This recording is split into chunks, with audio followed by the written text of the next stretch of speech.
welcome to BTEC CDMP TV and Film. So this is a quick recording of my 45-minute introduction session from Friday. So my name is Mr. Rose, lead teacher and multimedia designer at Durham Sixth Form Centre. I do teach creative digital media production, also known as TV and Film or BTEC Media.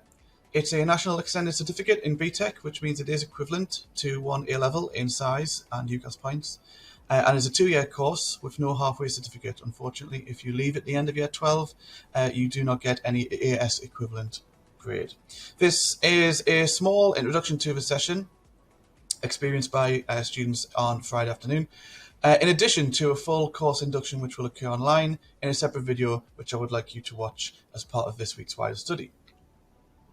A quick introduction to the course is covered on the Friday session, which means I will go through the fact that all units are combined into a project-based learning scenario known as the Netflix Original Project. You will spend 2 years where all units work towards this project. You will plan and produce the first 4 minutes of a new Netflix original movie, film this, edit this individually, and export it to submit to the exam board.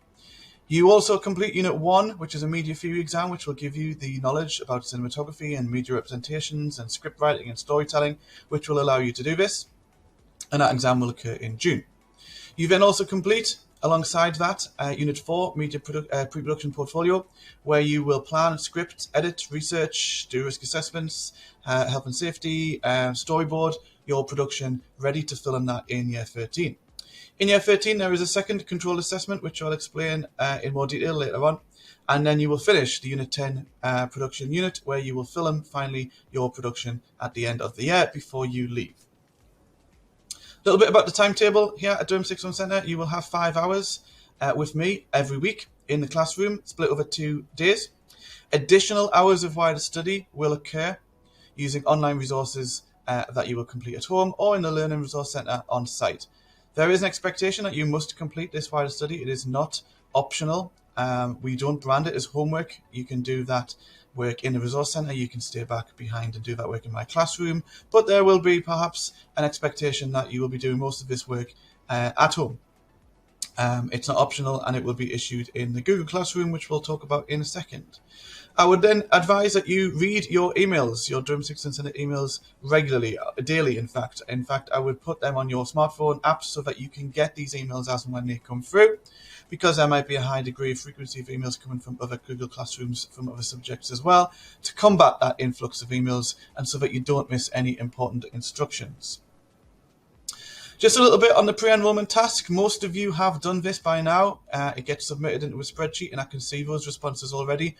But there will be a number of you who may not have done it simply because you didn't know you were going to enroll on this course and perhaps until later on, or for various other reasons. So that pre-enrollment task must still be done. Not just because it's a requirement of your enrollment into Durham Sixth Form Centre, so every subject has a pre-enrollment task. But for me personally, my pre-enrollment task is part of the course. So you will submit that evidence into your first BTEC assignment, and it is seen by the exam board. So it is important that you do that. And I've issued that pre-enrollment task small extension in the Google Classroom for those of you who joined the course later to complete. Expectations in my physical classroom, in the room that you get taught by me, which is M1 on the bottom floor of the Digital Media Centre next to the TV studio.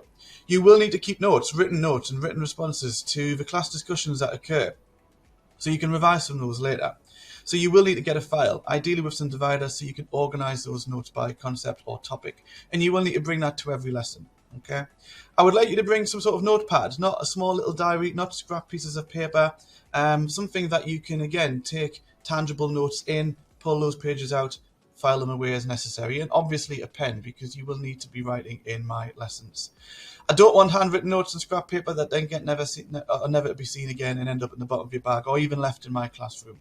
I do like the whiteboards. They do get used often. They serve a purpose as and when we have class discussions which you will be expected to contribute to orally, but you can't revise from the whiteboard. Even if you take a photo of the whiteboard, that's all very well and good, but will you ever look at that photo again? What I'd much rather prefer is that you wrote up the notes on the whiteboard onto a piece of paper and you revise from that in the long term. Okay, no phones in my classroom, no phones in any classroom at any time, unless they're being used for a guided task such as a quiz, a Screencastify, a Padlet, or any other quiz where you would need your phone, or even some research or some filming. That will occur over the course of the year, but unless I say so, those phones need to be away, be it be in your bag, not in your pocket. If anything, if you're tempted by it, pop it on the table away from where you're sitting. Okay, I'll take it off you otherwise. This is the code for my Google Classroom, which hopefully you will have a chance to join either through your smartphones by scanning the QR code on the door of my classroom, or entering the code into the app, or perhaps just at the computer. Okay, you will need to join the Google Classroom swiftly, because that is where the wider study will be set. I have a Google site, which is a small website with a number of different resources for all of the units, and access to my YouTube videos, pre-recorded, such as this one, for you to revisit on all the concepts that I teach. Some expectations of why I hope that you are here, not just picking the subject because you like watching TV and film. I want you to be here because you are passionate about the contemporary TV and film industry, okay? That you loyally watch and invest yourself in certain franchises, and that you are invested in perhaps how the industry and the media landscape is changing, perhaps because you would like to research it and shape it yourself and work in this industry in the future. Hopefully you are here because you want to make quality media products as well. You have an interest in filmmaking, in video editing, perhaps videography, perhaps photography. Maybe you want to become a wedding videographer, or perhaps work in publicity marketing and social media. And that you are able to evaluate and analyze, not just passively watch television. Okay. And the distance learning and the wider study and the written work is not optional. You will be expected to write reports, write essays, conduct research, do case studies. Okay, there is a degree of academic writing involved in my subject as well. Okay, a small introduction to our first assignment. It's called LAA, or Learning Aim A.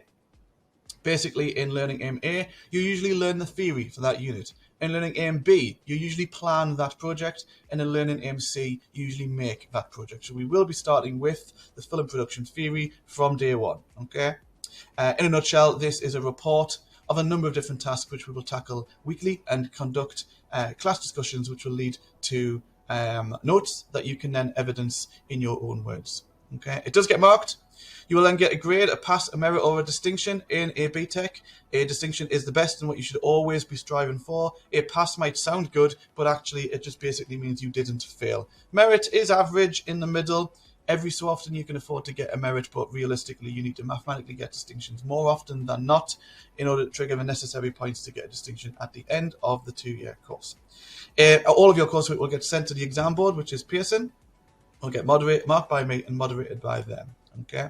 There are 4 units, but I'll explain those in a lot more detail in the units explained video as part of your course induction later on this week. Okay, we will move on to genre first, and we will do this in the classroom. There's a quick recap of the task. We looked at a range of different genres, examples of those genres, and the codes and conventions of that genre. Okay, thank you for watching the video, and obviously there will be a much more detailed induction available in a separate video, which I'll also expect you to watch. Thank you, and please subscribe to my YouTube channel so that you can access all of my other useful videos that you will use and be notified when I post new videos. Thank you for watching.